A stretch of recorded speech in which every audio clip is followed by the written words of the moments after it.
My name is Peter Diegues, and I come from the great state of Texas. All right.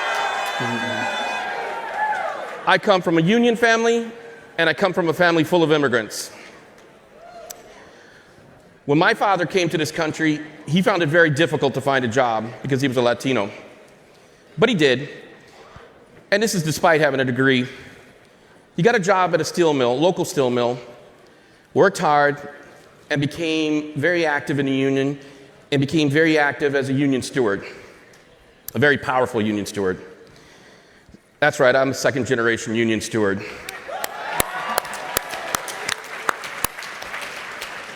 So today, immigrants face a completely different challenge, as we all know. Even more difficult than what my father went through. It was a hot day over the Labor Day weekend in Houston, Texas. I stood side by Mr. Julian Castro, former Housing and Urban Development Secretary, outside a detention center. And he was there supporting SEIU members from across Texas that were there speaking out against family separation. And he said something that day that I think all of us will agree. He said, "Enough is enough. Ya basta." That has to stop. So today, I'm here to introduce former HUD Secretary Julian Castro, where he's going to talk to everybody about making unions possible for everybody in the United States, everybody in this nation. It's my pleasure to introduce former HUD Secretary, Mr. Julian Castro.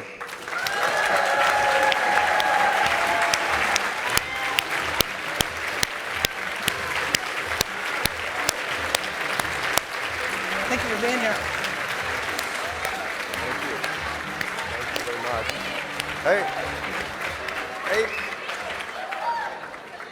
Buenas tardes. Good afternoon. First of all, thank you so much, Peter, for that introduction and for your activism. And to all of the men and women here of SEIU, gracias. Thank you for what you do each and every day to strengthen not only labor in our country and in your own communities, but to help ensure that workers everywhere are able to earn a good wage and good benefits and provide for their families and make America better than it's ever been before.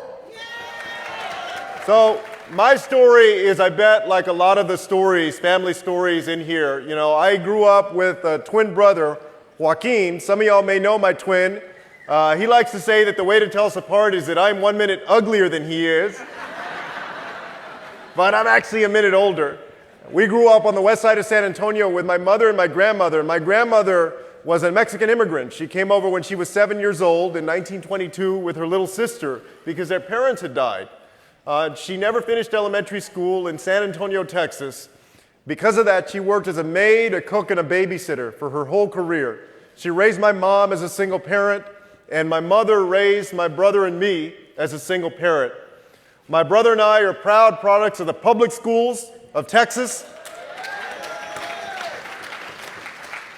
We had the opportunity to go off to college and to law school and to come back home and become the first in our family to be professionals as lawyers, and then both go into public service, me into the city council and mayor and HUD secretary, and my brother Joaquin to the state legislature and eventually to Congress. And to me, it's amazing to think that just 2 generations after my grandmother got to this country, with almost nothing, like I bet a lot of your family members did, or some of you, that one of her grandsons is now a member of the United States Congress representing the neighborhood that she came to. And the other one is here asking for your support to be President of the United States of America. That is what's possible in our country. But it's only possible if we work toward prosperity for everybody in the United States. I want an America where everyone counts. And throughout my time in public service, I'm proud that I have worked with labor, especially with SEIU, when they were organizing in San Antonio, so that everybody could work and get good wages, good benefits, be able to provide for their families, and could have justice in our country. If I'm president, I want to make sure that we do the same thing. And I look forward to the conversation that we're going to have here today about how we do that. Gracias. Thank you very much. Thank y'all.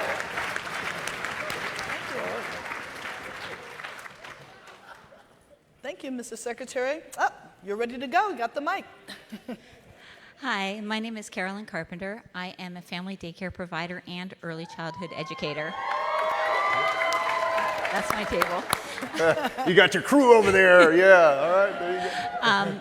I'm a mother of 4 and a proud member of SEIU Local 521.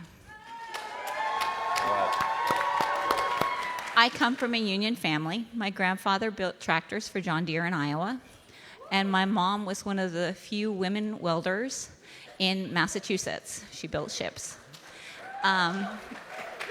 When I was young, I actually remember going on the picket line with her in the winter, and it was really cold. But my family taught me the importance of a union, yet it has taken over a decade for me to get mine. Childcare, like all service and care work, is underpaid and undervalued in this country. Much of that work is done by women of color, and most of the workers have been blocked from forming unions. After 16 years and organizing and protesting and working together, Governor Newsom has finally signed our bill.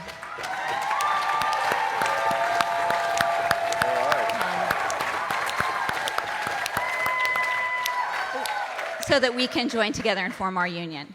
It shouldn't have taken us this long. You know, my question to you is that I know you have a child care, plan, but it doesn't include me or my coworkers. And if you are elected, what would you do to make it easier for workers who have been historically blocked from forming unions to join together and get a seat at the table? Yeah. First of all, thank you so much for the question. And your experience going to picket lines with your mom reminds me of my experience. My mother was a hellraiser when she was young. She was part of the old Chicano movement of the late 1960s and early 1970s. And my brother Joaquin and I would get dragged to rallies and speeches and marches, and I'm sure you know how that goes. But what was born out of that, I think for both of us, is a commitment to make sure that everybody can have justice and have what they need to be able to prosper. So I think we need to do two things. Number one, we need to make it easier for people to organize, to be part of a labor union, so that labor can fight for their wages and benefits, including opportunity to get child care. I support the PRO Act. I support other measures, both in the private and public sector, that will allow folks to more easily organize, things like card check, and also I will make sure that we appoint people to the National Labor Relations Board who understand the value of unions in our country and are going to make favorable decisions when they have to make tough decisions. I'm going to appoint a Secretary of Labor that actually believes in labor organizations and one that will work with unions. So that's one thing. We need to make that easier.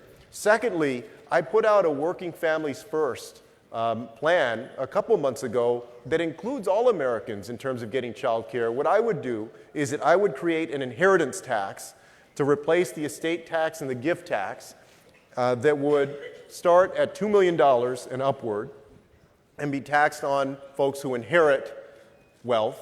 And then secondly, I proposed a wealth inequality tax that would apply to the top 0.1% of Americans, folks who have assets of $40 million and greater. And part of what we would do with that is to create universal child care, where no matter who you are, the most that you would have to pay would be 7% of your income on an annual basis for child care, which, as you know, is a lot less than what child care costs right now. Right? I know that in many communities, a year of child care can cost as much as a year of college, which is ridiculous. Families cannot afford that. The other thing that we need to do also, of course, is we need to make sure that we're supporting the ability of families in every single way to be able to not only survive but to flourish. Because all of these dots are connected, and so this also means we have to invest in universal health care and affordable housing because the rent is going through the roof. People can't afford the rent these days, and so I put forward a bold, affordable housing plan.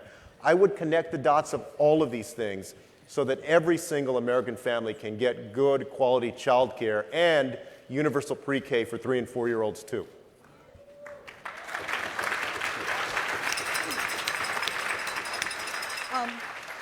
Secretary Castro, can you explain a little bit more how the policies that you're talking about actually creates good jobs for child care workers and other workers? Because I heard the part about good quality child care, but one thing that I think the sister was saying was we got to make sure that those child care workers all over the country have a chance for a union. Absolutely. No, I agree. And that's why I support legislative and executive efforts that would make it easier for people to organize. Things like the PRO Act and also legislation that would benefit public service employees, as folks know. In the public sector, we're still grappling with the fallout of the Janus decision and what that's going to mean in the long term. Right now, the unions, labor seems to be rolling with the punches, but we don't want labor to have to take punches. We want them to flourish. And so legislatively, I will support efforts. I will support efforts legislatively to make sure that it's easier to organize, and that includes child care workers. In addition to that, we will use every executive authority that we have at our disposal to ensure decisions are made, regulations are passed that help workers to organize, and also create more transparency against companies that are trying to union bust, so that they have to be transparent and they have to allow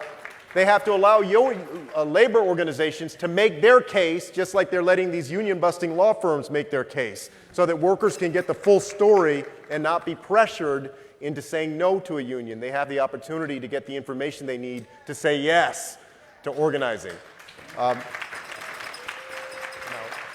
I believe that would massively benefit child care workers who want to unionize and make it easier for them to do so. Thank you, Mr. Secretary. Floor is yours.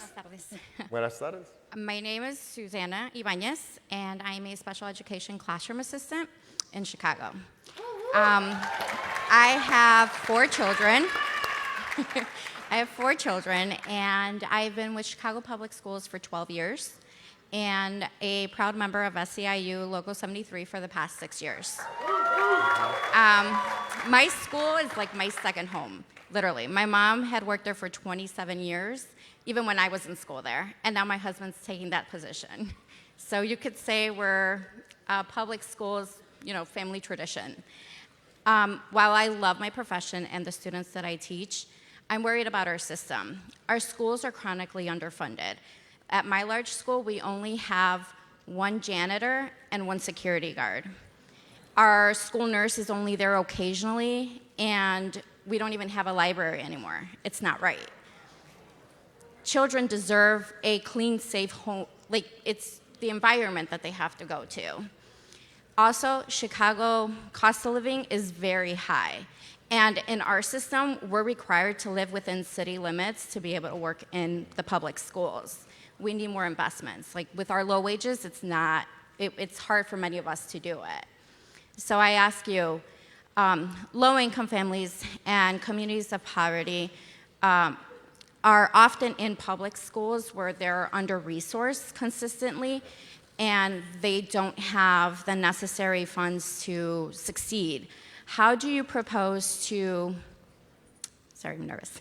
No. How do you propose to provide access, equitable public schools for everybody, no matter what our color or where we live? Yeah. Thank you very much. Gracias. Thank you for the question. This is a question that really hits home for me because I grew up in one of these school districts. My brother and I grew up in the San Antonio Independent School District and the Edgewood Independent School District that were actually part of a landmark Supreme Court case where several Latino families in the late 60s sued the state of Texas because of unequal financing of school districts. And these property poor, so to speak, school districts were getting shortchanged in how they were financed.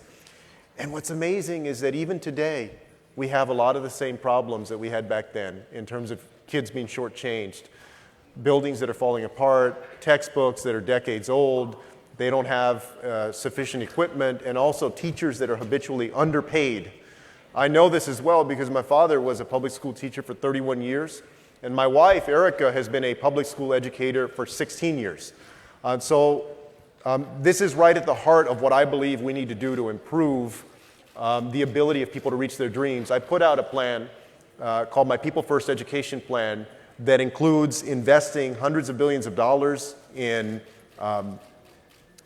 paying teachers what they deserve, including a refundable teacher's tax credit that would start at $2,000 for every teacher and go up to $10,000 according to the percentage of students in that teacher school that are on free or reduced lunch, right? So that you challenge teachers to get into the toughest classrooms, whether they're in an urban setting or in a rural setting.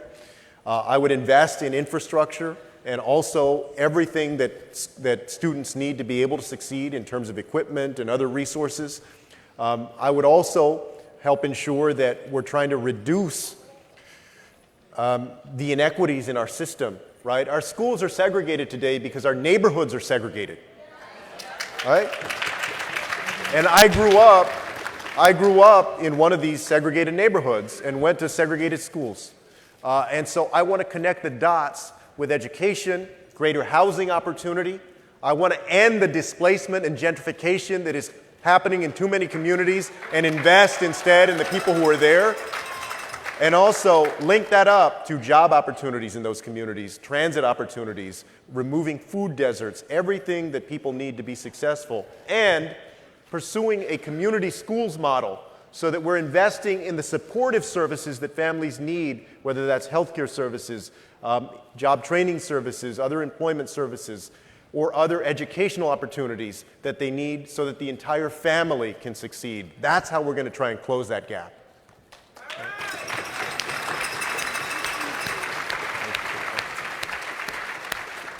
Thank you, Mr. Secretary. I want to call your attention to Mike 2. Good afternoon. My name is Stephanie Schufelt, and I have worked at Providence Milwaukee Hospital in Oregon for 14 years. Thanks to forming our union, we are now in negotiations to make sure that health care is affordable for all of our members. Most people in this country don't have that option. The Affordable Health Care Act was a great first step, in spite of all of the Republican attacks against it, and provided health care to millions of Americans. But too many people still don't have coverage, and those of us who do pay too much for what we get. My question to you is, what plan do you have to make sure that everyone living here has accessible, affordable health care? Can you guarantee that that plan will be as good or better than what we have now? And can you make sure that corporations will pay their fair share? Yeah. All right. Thank you very much, Stephanie. The answer to that is yes. We will guarantee that every single person in our country will have good quality health care. The grandmother that I grew up with, her name was Victoria. Castro is my mom's name and my grandmother's name. They were both single parents. And my grandmother, she had diabetes, type 2 diabetes, and right before she passed away in 1996, she had to have one of her feet amputated, which I bet y'all know is not uncommon for severe diabetics. But that whole time, she had Medicare. I want to strengthen Medicare for the people who are on it, and then make sure that it is available to every single person who wants it. I also believe that if somebody has a strong health insurance plan, and there are many union members out there that have bargained for that do have a strong health insurance plan, and they want to hold on to that they should be able to hold on to that we can do both of those things. What I don't believe is that the profit motive of big pharma or big insurance companies should ever determine who gets care in our country and who doesn't. And we need to lower drug costs. I support being able to import medication from countries like Canada that have a good vetting system. The federal government directly negotiating drug prices. closing these patent loopholes that have allowed drug companies to just re-up their patents to keep drugs away from the generic market. We need to end that and allow those generics to be sold more cheaply. There is no reason that insulin should cost 10 times as much in the United States as it does in Canada, or that anybody should have to go to Mexico to get procedures or medication done. And what I want is, I want somebody who is in the position of my grandmother, who is staring at a chronic condition that they're going to have to manage, to be able to know, with no questions asked, that they're going to have good quality health care for themselves and for their family, to have that peace of mind. That's what I'll do as president.